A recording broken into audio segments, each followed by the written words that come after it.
Welcome to Cherry Red TV. My name is Iain McNay, and today we have a guest in the studio, John Fiddler. Hi, John. How you doing, Iain? And John had many musical adventures over the years. He was a Medicine Head when he was quite young, and they had several hits. And then he moved on to British Lions, where he played with Morgan Fisher, and then the Box of Frogs, and after that, many solo adventures. So let's start, first of all, with asking you about Medicine Head, how you originally met Peter Hohaven, your partner in that band. Yeah, somehow it was meant to be, I think. You know, Peter was transported from Wales because his parents were moved. His father was relocated job-wise.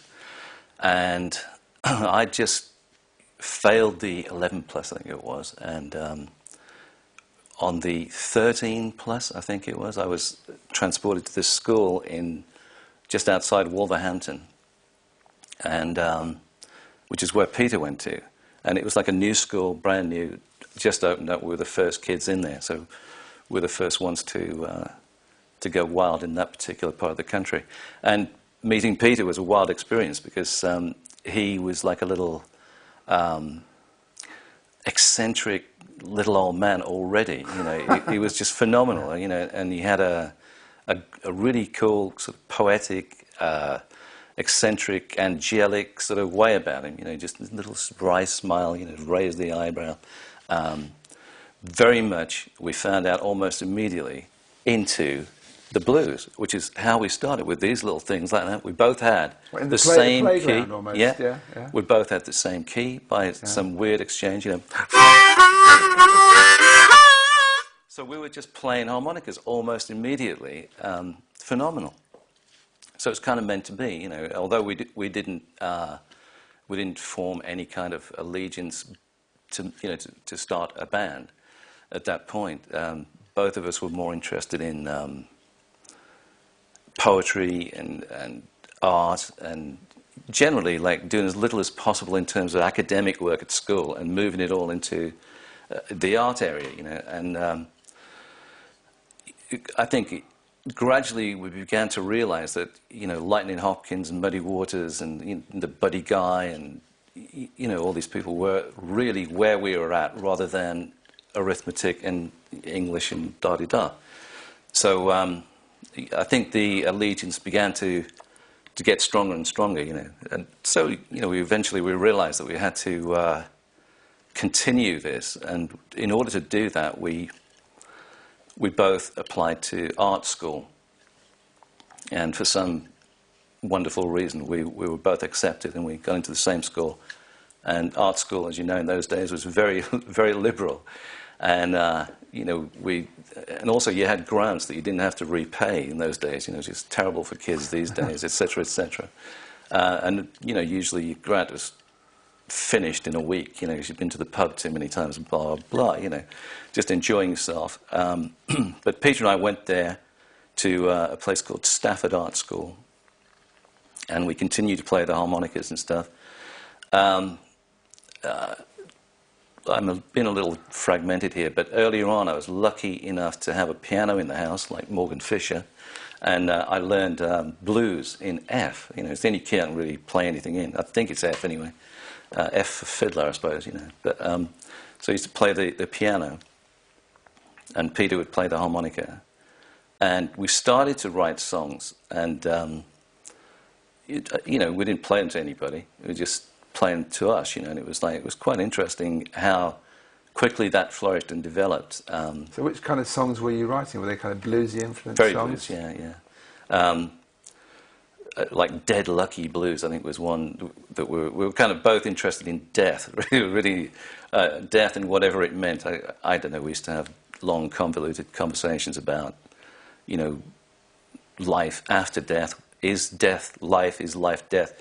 You know, not anything like you two guys were just talking about with transcendental meditation and all that sort of thing. This was purely an idea of a form of communication across foreverness, you know, infinity, etc., which Hope Evans and I were very interested in, and actually cutting across all kinds of boundaries, like not talking and still know what's going on. It was quite an interesting relationship, really.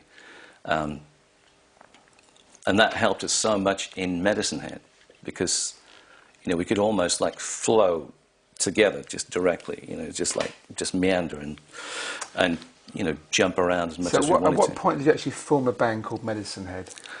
A good question. You were still at art college then, presumably? No, we didn't form any band at that time. Peter got thrown out of art school and went off to somewhere else for a while. Can't remember where he went to. Isn't that quite hard to get thrown out of art school? Not for Peter. No, he's a very capable getting thrown outer person. Okay. Very, very. I think you have to understand that Peter Hope Evans is one of the most unusual people that you'd ever meet in life. He's a really true eccentric, extremely creative, and consequently very oblique human being. And like friends and family always used to say, he's a freak, And I used to say, yeah, it's fantastic, and it's just great, And I remember my mother and sister saying, he never says anything, He's a real freak, And it's like, well, so cool. Yeah, that's exactly what he's like, Except you're missing this other part, which is that he's filled with ideas and he's a very creative guy. And like most eccentrics, you need to give him time, and space, and be benevolent towards him. And Peter was like that, and he did get thrown out of school because, art school. He got thrown out of school, setting his jacket on fire and and blowing himself up and all sorts of crazy things. He was Peter was one of those natural academics. He knew everything about anything, but refused to say anything about it. So he purposely would lead tutors into a cul-de-sac and lock the door on them, because he knew as much as they did, basically. He was a very, very intelligent guy. But he wanted to be in another place. And he has been, most of his life. But he wasn't there where we started Medicine Head. He got thrown out of art school for whatever. I got thrown out of art school and was reinstated. I was accused of running a brothel, which was kind of interesting. Really? I had a lot of girlfriends. And the principal of the school, his name escapes me, actually came out. We used to have a big farmhouse out in the country, and we had parties every night, every single night. It would just be crazy. And Hopi at the time, he shared the house with me and two other people. I can't remember now, but we partied every night, and yet we still were in art school on time in the morning, all that sort of stuff. But people who came to the party were just wrecked, finished. So you got used to it.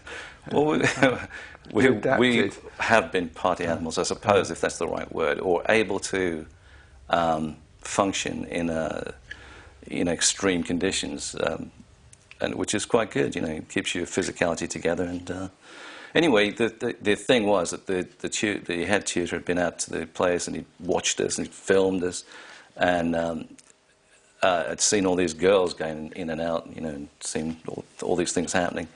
And then he said, "You have to go, because you've been running this, what I call a brothel." And I said, "You must be out of your mind,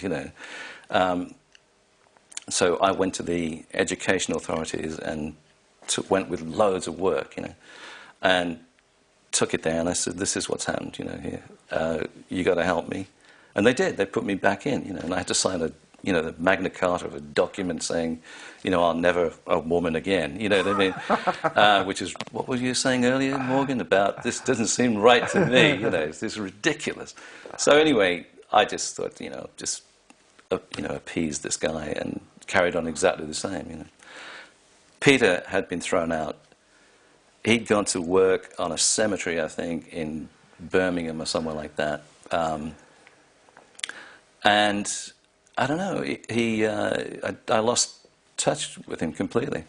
And also, I think at that time, I lost touch with an awful lot of stuff, and just kind of drifted to the end of this year in this one art school, and I'd applied to various art schools. I was accepted at St Martin's and Leicester, and another friend of mine was going to Leicester. I went there, and I was there for one day. You know, Right, I had a big argument with the guy who was going to be my tutor, and just took the check and ripped it up in front of his eyes and said, you know, we're off. So I left and went down to London, and there I met up with a bunch of people. I mean, I was one of those stupid people who got married in 1967 at the age of 19, very sensible. And my wife was actually at college in London, so I came down to London and lived in a factory in, in the east of London somewhere, Balls Pond Road, I think it was. And I just kind of gradually sank into a nowhere area that I couldn't function with anything at all, you know, and gradually I was kind of losing the whole plot, you know, and I moved back to the Midlands, and I moved back to my wife's parents' house, and I was living in like a 6x8 cell, which had, like, it was a cell, but it was a bedroom, obviously, a little bungalow. And there was an Eve Staff yacht piano at the end of the bed. And I used to get out of bed, make it all the way, you know, the 5, 6, 7 feet to the piano, sit down, play, and go back to bed. And I did that for ages and ages. And one day, Hope Evans showed up with, like, harmonicas and cigarettes and pieces of wood and string and bits of stuff to bang, you know, and it's like, you know, and it was like, wow, you know, how you doing? Fine, what are you doing? And so we just started, you know, playing and doing some stuff, and it gradually, you know, it came to my attention that all this was making me feel like, you know, like I was actually beginning to function again and feel better, etc., etc. And out of that came the name Medicine Head. You know, I was very interested in Native American Indians and the shaman and the medicine man and all that sort of stuff. But this music and getting out of bed and playing the piano and Hope Evans and, you know, being very primitive in our approach was medicine. It's like your recovery. It was literally, right. Yeah. So, so there I was, you know, just beginning to understand this sort of stuff, and you know, we didn't actually say we'll form a band, you know, and when we did actually say, well, let's try and go out and do some gigs, we came up with names like Dr. Feelgood and the Blue Telephone was one name, The Mission was another, and then eventually I said to Pete, you know, I haven't said this to you before, but I think this would be a really cool name if we actually did go out under a name, you know, which is a weird concept to us. Medicine Head. And he raised an eyebrow. I said, yes. So that was it, you know, we were there, Medicine Head. And, you know, then we used to go and knock on doors and break doors in and private places before anyone else did, and just set our little bit of gear up, you know. You kind of gate crash gigs. Gate crash anything, yeah. I mean, gigs, didn't matter where it was or whatever. But usually the pianos were terrible, you know. So... but in those days, that was quite a brave thing to do, to go along to a gig you hadn't been booked at and just put your gear there and start playing. What kind of reaction did you get from people? We just used to throw a blanket of emotion over them, and they would love it, you know. It was just that. We never were refused.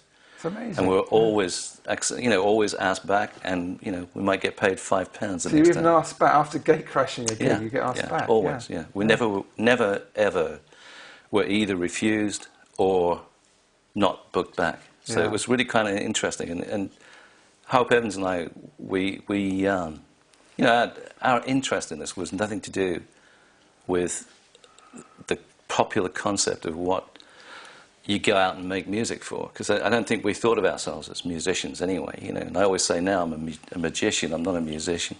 And our whole thing was like a semi-spiritual thing, you know. It was like we just wanted to exchange some vibes, this is how we thought, and we probably still do. So,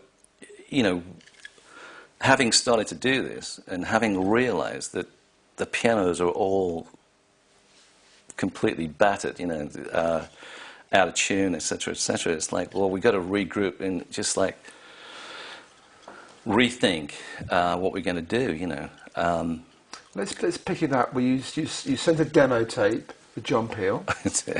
There is something else to say, though, first of all. Okay. We had to get a guitar, because I didn't play guitar Right, at that point. okay. And I had to get a guitar. Peter somehow had come into some money. We went to London, bought a Gibson 330, and that was the guitar.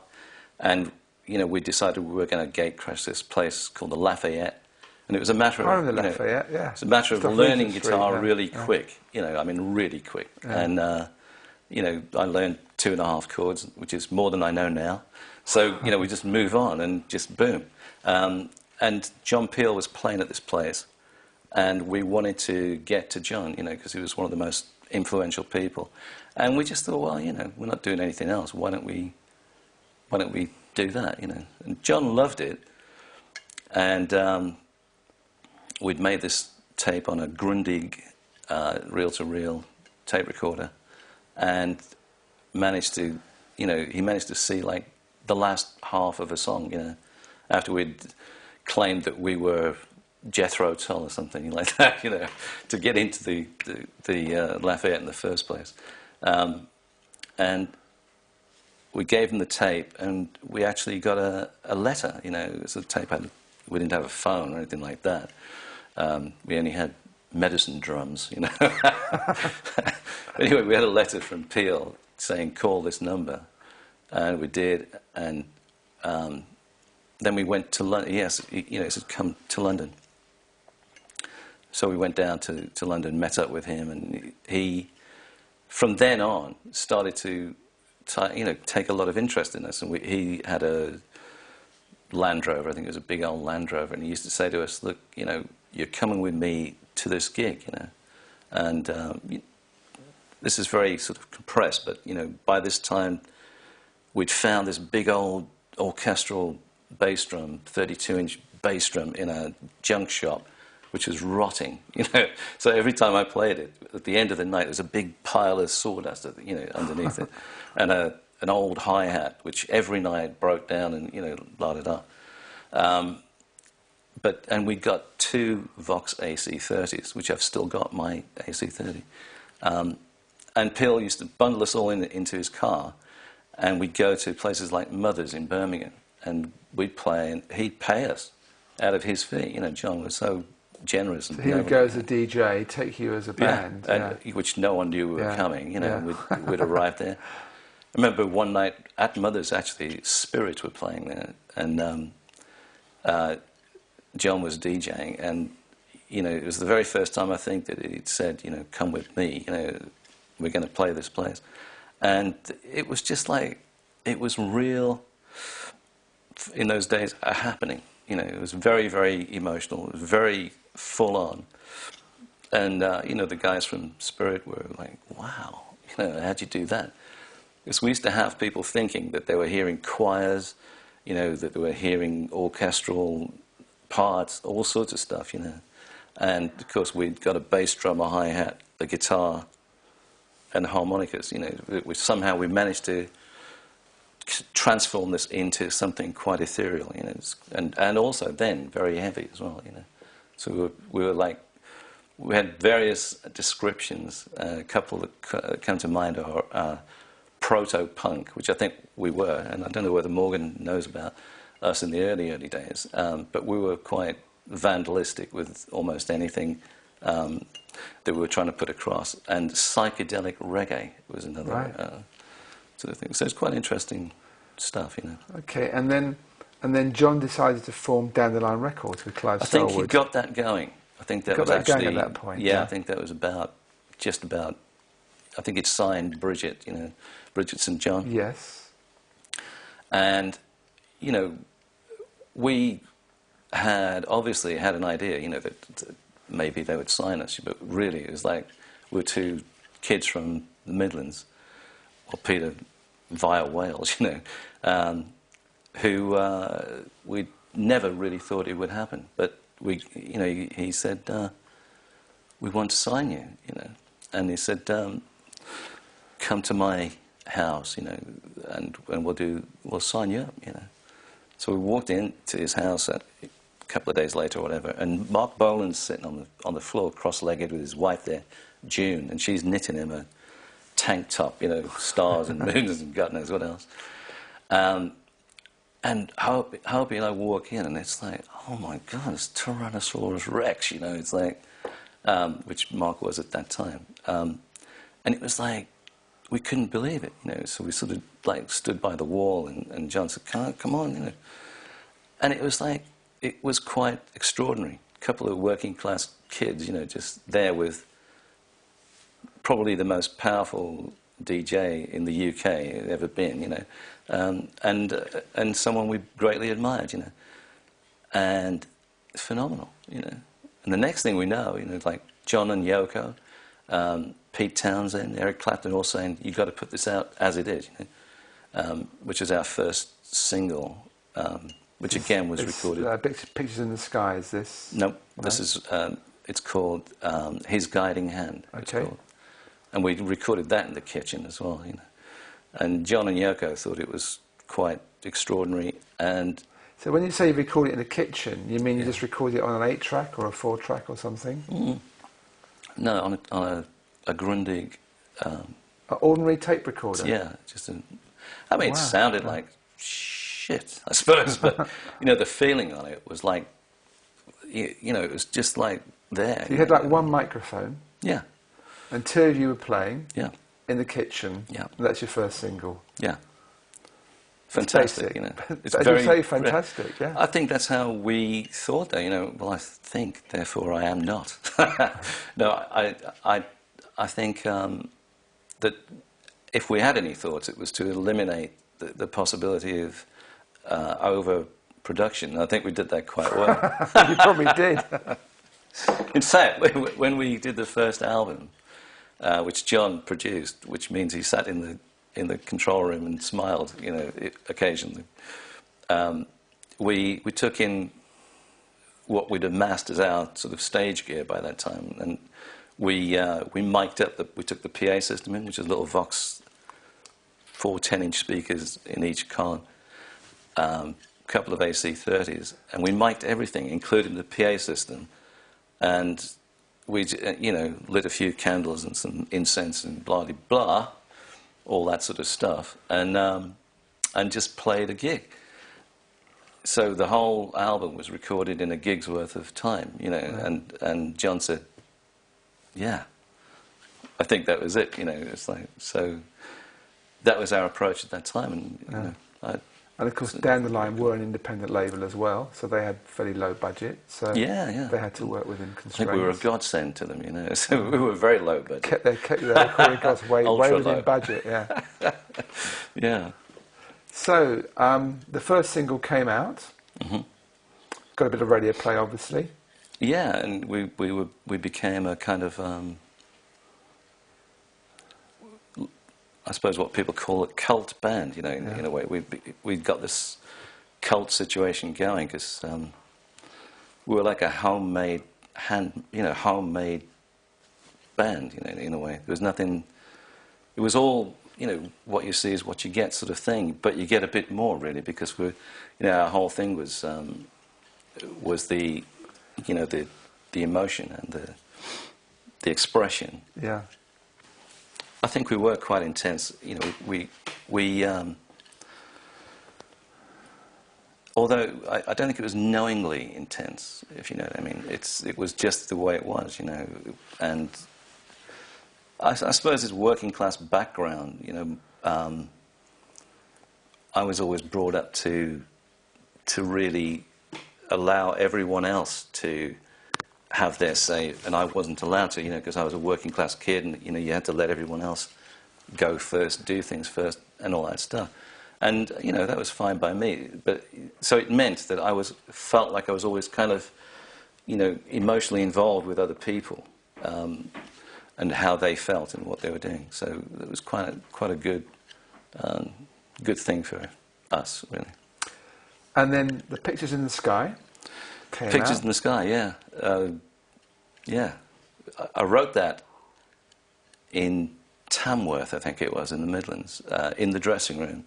And because of Peter and I's structure, you know, I just played it, and he just got the Jewish harp out and doing, and we played it that night, and crowd went crazy. I think we had to play it about 6 times. You know, just so much fun, you know.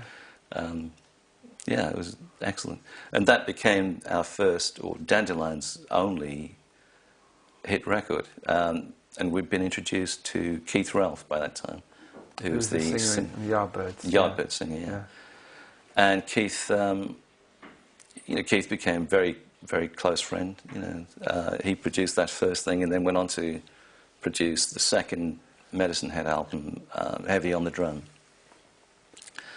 And during the period of time that Pictures in the Sky became a hit, which was only like in the top 30, I don't think it even got into the top 20. And, got the 22. There you go. 22 in June 71. Did my research last night. You see. Seems like yesterday. But Peter decided he didn't like the whole idea of being in a pop hit band. You know, kind of put a certain pressure on you, I guess. No, well, I don't think it did at that time. I don't think we were aware of that at the time, but it obviously did. You know, but either way, Peter didn't want to. He wanted to go, and I said to him, "Well, you know, okay, but come back. You know, at some point, you know, come back." So he went off to the north. I think he went up. He met a woman. He had a woman up there, Morgan, and off he went. You know, he wanted to write plays and stuff like that. I don't know if he wrote any or not, but he went off there to do it. And you have to respect, obviously, what people want. Yeah. And, you know, I thought, well, God, you know, what am I going to do? You know, kind of. And Keith, by this time, had moved his family to live next door. We rented these cottages on a farm. So Keith was living next door, and he said, why don't I play bass, you know? And I said, what, you mean like bass and a guitar, you know, and a drummer? You know? Seems far too much like a band, you know, because Pete and I never thought like that. And that's what happened. And we put out this album called Dark Side of the Moon before the Pink Floyd. So they stole your title, basically. I don't think there's any copyright on the title. It's quite flattering anyway, because it is a damn good title, you know. I wish our album had been as good as Pink Floyd's, but it was, you know, it wasn't, folks. A couple of good songs on there, though. But so Keith, in effect, became your partner in yeah, he became bass player. Yeah. We had a guy named John Davis came in as drummer, and you know, it was okay. I didn't really enjoy it. I loved Keith, and I loved having Keith around, and we used to share a lot of time together, and it was that part of that whole thing was good, but it just didn't work. You know, it didn't work. Some people like that album, which is, you know, it's good, and I'm probably glad it went out, but I don't like it. And I was very happy when Hope Evans decided to meander back south and say, I'm back. And I said, well, I think it was through a friend of ours, actually, a guy named Jim Carney, who's always been a close friend. And we're all a bunch of Librans, which is really kind of interesting. We're in the car, in the truck, actually, one time. The 2 roadies were Librans. Then there was Peter as a Libran, myself as a Libran, and I don't know what this means, by the way, so don't read anything. But the 2 friends as well, and we're all somehow came out that way. Anyway, we've all been friends, so it means a lot. But Jim Carney had been in touch with Peter all the time, that he'd been on the Yorkshire moors. And he said to me, I think it was through Jim, that I found out Pete wanted to come back, and welcomed him, you know, back, you know, because I love Pete, you know, is one of the most creative people I've ever met. And I think we had a very good creative relationship, you know. Never found anything like that This since. was about 2 years later, was it? A year, maybe. Yeah. I mean, the three-piece medicine, three-piece medicine head, didn't work out. You know, it became. I was not happy with it at all. So when Pete came back, that's when you recorded the One and One is One album, was it? Yeah. Which At that was time, your next hit single, in effect. well, we had quite a few things happened during that period of time. Dandelion Records folded, and we were signed to Polydor. Right. And I think we had another one of our 4,000 managers, you know, because we were very difficult to manage. In fact, I don't really understand all that stuff. But anyway, we had another manager who signed us to Polydor and also introduced us to a guy named Tony Ashton, who's quite an eccentrically crazy rock and roll character. You know? He was from Family, is that right? He was in Family after Ashton, Gardner and Dyke. Right. And I think prior to that, he was in a band called Remo 4. Okay. And I think during that period of time was when he had his connections with the Beatles and McCartney, and you know, he was quite friendly with Paul McCartney. But we were introduced to Tony, and Tony produced the first single for Polydor, and I'm not sure if it's on the One and One is One album, but it might be. It's called How Does It Feel? And it was... I've got the track listing here, and it is. It is, okay. Yeah. It was originally called Not Like a Soldier, but like an old love song, right? And I thought, well, that's a bit too long, but that was the essence of the song, really. You know, how does it feel? Asking all kinds of questions, and eventually it was like to throw open your arms like an old love song, not like a soldier, but you can't blame the soldiers. But you know, it was quite a meeting really with Tony, and it was a turning point for us really, because Tony, as producer, wanted to introduce much more musicality into what we were doing. And I think that was the beginning of the most definite end of Peter and myself, and the whole thing. We made some good records, and they still do sound fresh, and I'm really glad we did do that. But I wish that could have been in some kind of surreal area over here, and we'd have just carried on as we were over here. But One and One is One was a big hit. Was #3 hit. Yeah, it was a huge hit. Yeah, that must have changed things for you to some extent. Yeah, terrible. You know, so how was it terrible? It was just a shame. Well, it puts you into that kind of top of the pops market, you know, which we never were. You know, although we were then, you know, for whatever reason. So it was a like freak a pop hit. band rather than what you... Well, I mean, I suppose in that time you could be, in a way, both a pop band and an albums band. You know, we never sold a lot of albums. We just made the move from being quite a kind of enigmatic area into becoming a top of the pops sort of image, you know, and very unusual, obviously, because, you know, the image was that, you know, I played the bass drum, the hi-hat, and the guitar, and Peter would be there sort of playing Jew's harp or mouth bow, you know. The only time that we ever saw mouth bow was Buffy St. Marie. You know, not many people knew what it was or what he was doing, you know, how was he making that sound, you know. So we had this kind of good, actual, quite creative image, you know, made people quite curious about stuff, which is not a bad thing. But I think that whole period really changed a lot of people's attitudes towards us. Yes. And we lost a lot of our, you know, bass fans, you know. Prior to that, we'd built ourselves up into a good working road band, and we could pull in, you know, a lot of people, a couple of thousand people a night. And then we had hit records, and we were getting less people. You know, it's kind of interesting. It is very interesting, you know? Isn't it? Yeah. So I think we'd crossed the line into an area that we probably shouldn't have gone into. you know. So I think we were very...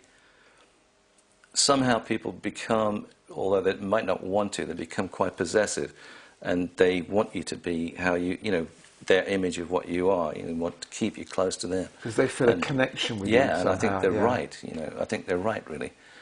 Because we probably were put into this remote area by these events, you know, and yeah, it all changed at that point, and you know, it was doomed. I think from that point onwards, hit records were our downfall as opposed to our, you know, our making. Sorry, no, you're going to say you did have two more hits: "Rising Sun." Mm-hmm. That's and the psychedelic "Slip reggae. and Slide." Yeah. The Slip and Slide. I am very happy with that. Actually, it's kind of a cool. We were both fans of a guy named Slim Harpo, and he was a harmonica player.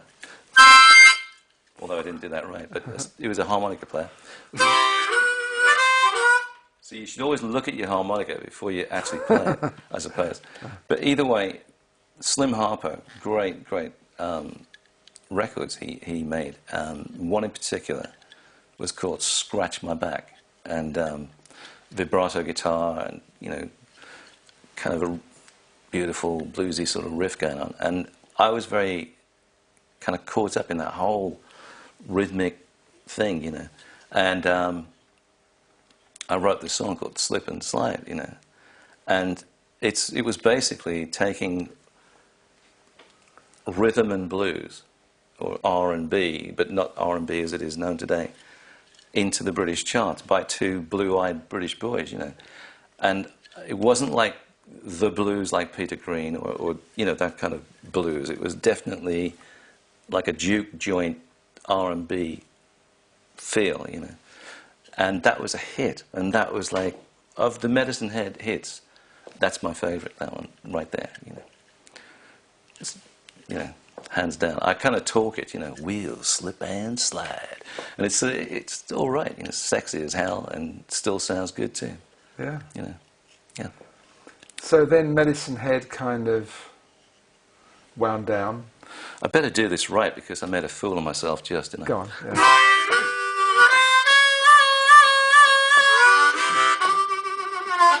That's better. I feel better now, Morgan. Yeah, Medicine Head wound down after that period of time. We, in fact, during that hit period of time, it was just crazy. You know, we could, prior to that, we could walk wherever we wanted to in a crowd of 2,000 people that come to see us. We could walk around, and it was like peace. You know, now we're getting our clothes ripped off, and God knows what. It's terrible. Really, had your clothes ripped off? Yeah, I mean, really? For us, it was just. You know, it was like alien to how we felt, you know, and how we thought. Yeah, I mean, I suppose one of the good things about having hit records is you can then buy yourself a house, you know. And I bought a house in Staffordshire. It was a very modest house, just a terraced house. And up the road, not far away, was the fish and chip shop, you know. And we'd just moved in, and we had nothing in there, you know. So it was like, I said, I'll go and get some, what do you want? You know, went to the fish and chip shop. There was nobody in the fish and chip shop except the guy behind the counter. And while I'm standing there, he's like he's looking and looking and looking, you know, and I'm thinking, what's he looking at, you know? And I turned around, and there's hordes of people running to the fish and chip shop. I thought, God, they all want fish and chips as well, you know, whatever. Anyway, they come bursting into the shop, you know, and they got me. And I'm just like in the middle of all these people, just getting ripped to shreds. It's the first time that happened, because it was the first exposure, I suppose. You know, one and one is one, but it was the first, prior to that, we were just in cars, trucks, la-di-da, you know. And then here we are in a shop. And I had to, you know, somehow the guy managed to get me back to behind the counter and out of the back door, and to the back door. And then I don't know how I got from there. I don't know. But it was crazy, you know. What can you say? Mad. You know, Hope Evans and I were all about, you know, let it be, you know, in a way. You know. Yeah. So, and then your next adventure was you joined the British Lions. I did, and what a wonderful thing, actually. I'd never been in a band before, and you know, it was like doing an apprenticeship in a day almost. You know, in a rehearsal room with Mr. Morgan Fisher and Buffin and So Pete. we should just put it in context that the British Lions were formed out of the ashes of the old Mott the Hoople. Mott the Hoople became Matt Mott, and the singer left. And I think Morgan Fisher invited you to be the singer in a new band. Yeah. Which was based on Mott, but your condition was you wanted a new name, so it was a fresh beginning. And I think their condition was you had to have your hair cut. And I was probably about as fat as I am right now, so I had to lose weight as well. So, which I did quite successfully. So maybe I can do it again. I'm sure you can. Maybe I can do it again, Ian. But yeah, I remember going with Ray Majors, and we'd just had a kind of a promo photo shoot, which was around. I mean, I hated the name British Lions. You know, it was just terrible. I'm a great lover of rugby, and you know, British Lions is a great, you know, rugby situation. I think we all came up with all different kinds of names for British Lions, and British Loins was the best one, I think. And Morgan might have even come up with that. British Loins was better than British Lions. But I didn't understand their thinking that it might attract the American market, you know. But yes, they had that condition that I changed how I looked and all that, Yeah. you know. And I remember my wife crying her eyes out when I shaved my moustache off. You know, I came out of the bathroom with like half a moustache, and she just burst into tears. And you know, that was the beginning of this transformation. So Ray Majors and myself went to this pretty cool hairdressing salon to have ourselves dressed up and down, whatever. So I came out with the, you know, the obligatory perm, you know, the curls, and Ray did, I don't know what he did with his hair, but he did something too, you know. But you were now singing in a rock band, very different from... Yeah, yeah. I mean, the good thing about it was I knew the guys. We played so many times together on the same bill as Mott the Hoople, before Morgan was in Mott the Hoople, you know, when Verdon Allen was still playing keyboards there. So we went back a long way, you know. Yes. But I think that Morgan and I had probably more of a friendship that developed over a period of time. And he was at my house having dinner one evening, and the phone kept ringing for Morgan, you know. And I said to myself, what the, you know, he's a popular guy, you know. And it was the other guys saying, "Have you asked him yet? Have you asked him?" And so it was quite funny. And I hadn't got a clue what was going on, not an idea at all. Anyway, Morgan did put the subject there, and you know, it was, yeah, okay, well, let's go to a rehearsal room, you know. And you know, there was a little thing that was missed out at the end of Medicine Head, which was that we went back to be the two-man band, and we put out an album called Two Man Band on Chas Chandler's Barn Records, which was, in fact, it was reasonably successful, and we put out a single,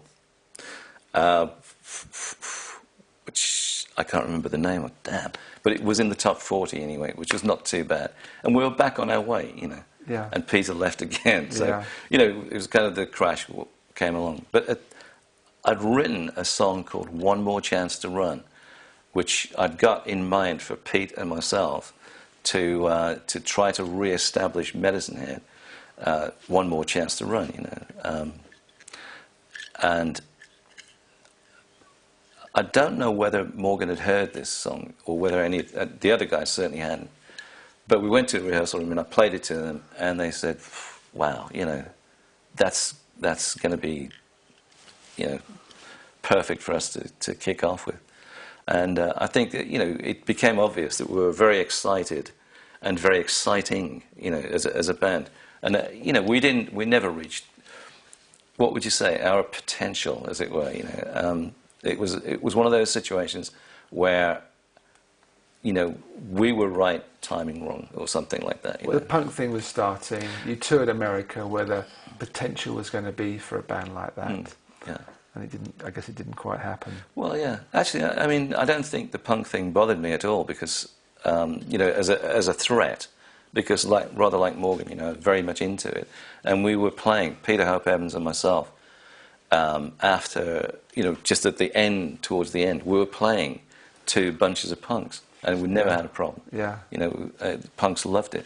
Well, you had the punk attitude before there was punk, really. Yeah, I mean, totally. We were called proto-punk, yeah. By someone, and it's kind of interesting. I don't know who said it, but we did have that attitude and that kind of, make some noise, make some noise and. I think you said in one of your quotes that you never really regarded yourself as a musician. No. You were just somebody enjoying yourself. Well, I think so. A magician. But yeah, I mean, I always joke about, I learned my 2.5 chords and lots of stuff. And, I learned that from great punks of their time, people like Lightning Hopkins and Muddy Waters, I remember, I'll tell you that story later. But, we had that, that attitude that you can just go and do it, and that's it, So the British Lions kind of didn't quite make it, and then something very interesting happened in your career, because you'd obviously worked with, we mentioned earlier, you worked with Keith Relf, who was a singer in the Yardbirds. Yeah. And then, of course, Keith died, he sadly died. 1976, yeah. And then you actually got together with 3 other members of the Yardbirds, and in fact became their singer again, and the band was called Box of Frogs. Exactly, yeah. It was a very similar thing, I think, to the British Lions. I had a phone call from Jim McCarty, and Jim knew that I'd be like part of the family, really. Big Keith and I were like brothers, really. And I think when they decided to reform the Yardbirds, which is an extraordinarily kind of difficult task, without Keith Relf, or, it didn't have Jeff Beck or Jimmy Page there. But they had been doing some gigs with various guitar players and various singers. But I think they wanted to get involved in new songs, and really, really float this out again. And I think that's why they called me, because I can pen a tune or two, occasionally. And we did work very well together, and it was a privilege actually to work with those guys, as crazy as they are, and stuck up and snotty as they are. They're very wonderful people, and I'll explain all that to you as time goes by.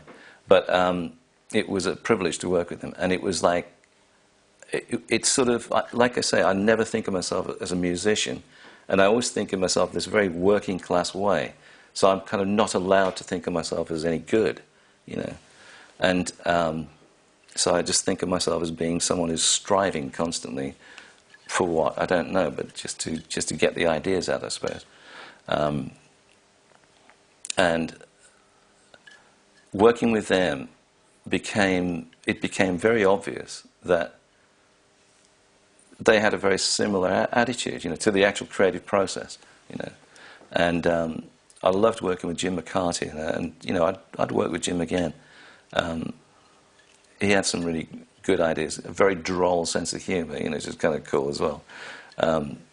And I suppose the very first thing that happened with that was that we went to Jeff Beck's house, and Jeff had got like an entire sort of set up in his garage or something. It wasn't his garage, but in his living room or something. So we just had a good old jam and good old play. And I was just scared to pieces, because there's Jeff Beck, it's like, wow, But what a great guy, and as a guitar player, he's a truly creative force, It all went well. And then, you know, I got the call to say, right, you know, we come and do some demos with us, you know. Let's write some stuff. So we started to hang out and write, and I'd got a little sort of 8-track studio at home. Jim used to come over, and Paul Samuel-Smith, Chris Dreyer. And I think the first thing we wrote was a song called Back Where I Started. And it, basically Jim said, what about doing something like On the Road Again? You know, and it obviously is, you know, like On the Road Again. And I just thought about it, and Back Where I Started came out of that, you know, that whole kind of creative, emotional feeling, you know, that you could have gone through a door and come back to where you started out, you know, in a way. Morgan was talking about circles earlier, and I think this is what that had a lot to do with, you know.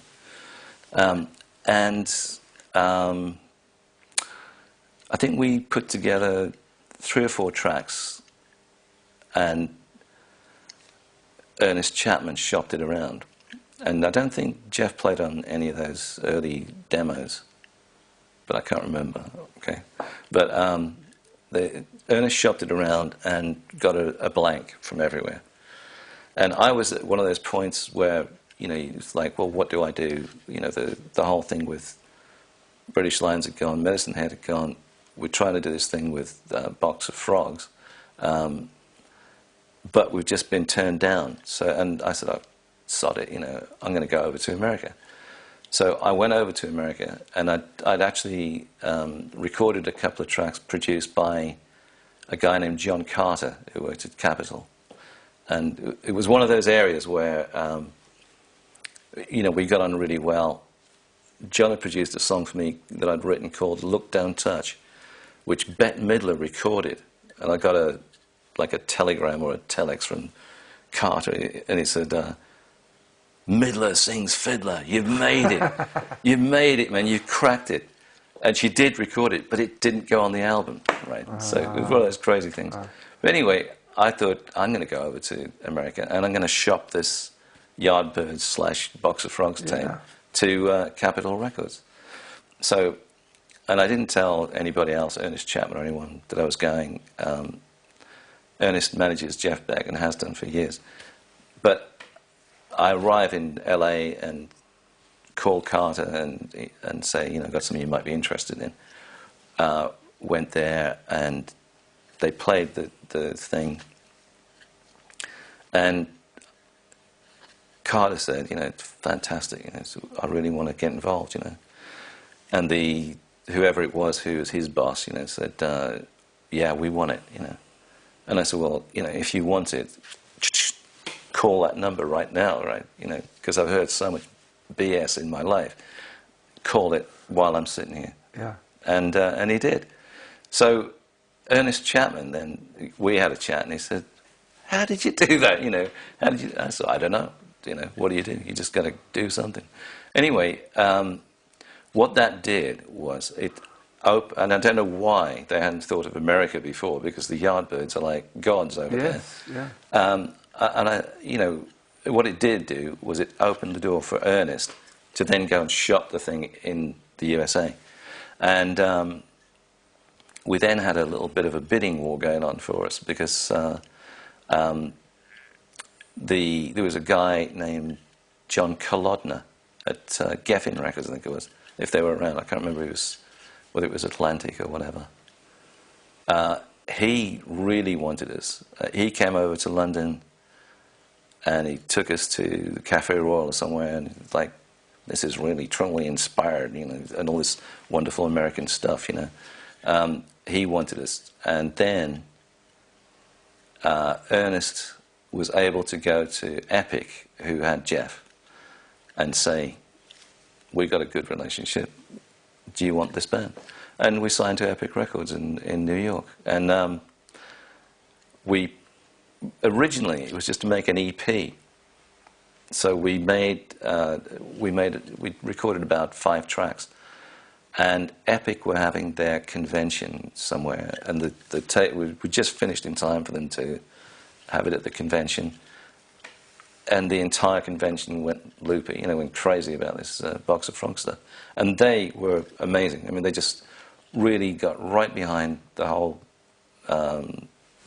thing, And by the time we'd given them the album, they got it to the point where we were in the top 40. I think we were top rock track on Billboard Airplay, top rock album, heavy rotation MTV, and Epic saying you got to, in the contract tour, And I'm thinking, oh wow, this is the most wonderful thing, We can go out there and it's going to be cool because everybody knows this album. It's like you can't get any more airplay than we were getting. So everybody who's going to know it, who want to know it, knows it. And the guys would not go on tour. So it was the like rest of the band wouldn't tour. They wouldn't tour, no. And it was like one of the most. It was a real. It was really, really disappointing. Because to break America, that kind of artist, that kind of act, you just got to tour. Yeah. Yeah. And it would have been great. I mean, the album was a live situation, and but they just wouldn't go. So it was like, oh my God, what do you do? Shock. Yeah. Real down. From being this high, or higher than what you could get, to this, and that had a profound effect on everything from then on. And in fact, I was sitting when we were making the second album, it was terrible. I mean, the songs were crap. Everything was rubbish about it. And I was sitting there with Jeff Beck, and Jimmy Page played on the second album. And he did play, it was one reasonable track called Asylum, which was pretty cool. And Jeff and I are sitting at the back of the studio, and they got in there to kind of get him to play. And he said, John, are you involved in this anymore? And I said, no, I've handed in my notice, Jeff. He said, thank fuck for that. Let's get out here and go to the pub. So he didn't want to play on it. And I'd already said I don't want anything else to do with this, So it had become very, very mundane, and everything changed about it. Shame. The album came out though, and sold a few copies. But yeah, it was terrible. And then after that, it's been John Fiddler solo. You've done a few solo projects. Yeah. I think Morgan touched on something earlier. Is it okay for me to mention this in Cherry Red? In this interview, you talk about what you want. He was talking about doors opening and closing, and really, I think I got a song called "Time Will Tell," and the first lines are. Keep the motor running, babe. These dreams are all for free. Where my heart leads, I follow, and tomorrow is a mystery. And it's very kind of, it's maybe cliche or whatever, but I think that's how it is with me. It's like it just is. You just play out your life, and try to play, and try to write, and try to, do what you're doing. And these days, what are you doing, John? Mainly solo gigs, the harmonica on a thing, And do you want to play something now? And just the harmonica and okay, well. Can you do that, or is it asking too much? Keep the motor running, babe. These dreams are all for free. Where my heart leads, I follow, and tomorrow is a mystery. Said, whoa, whoa, time will tell. And it's just. Great. Yeah, I mean, don't you know it's getting hotter, babe? Is this an artificial sun? If you got a heart now, won't you set your laser gun to stun? Said, whoa, whoa, time will tell. And I like there's like another verse, which is, we're just a drop in the ocean on our way to oblivion. If you find your way to heaven, wrap it up and send me some. Said, whoa, time will tell. So it's kind of like that, just a drop in the ocean on our way to oblivion. But if you find your way to heaven, wrap it up and send me some. But it's our job to find it, I guess. Okay, no, that's a great way to end. Thank you. Welcome. Thanks for coming along. I didn't talk too much. Thank you. And just to let you know that the Best of Medicine Head is coming out on Cherry Red very shortly. And we also have Medicine Head's first album, which was on Downline, also available. So thank you for watching Cherry Red TV, And thank you, John Fiddler. Very welcome. Thank you.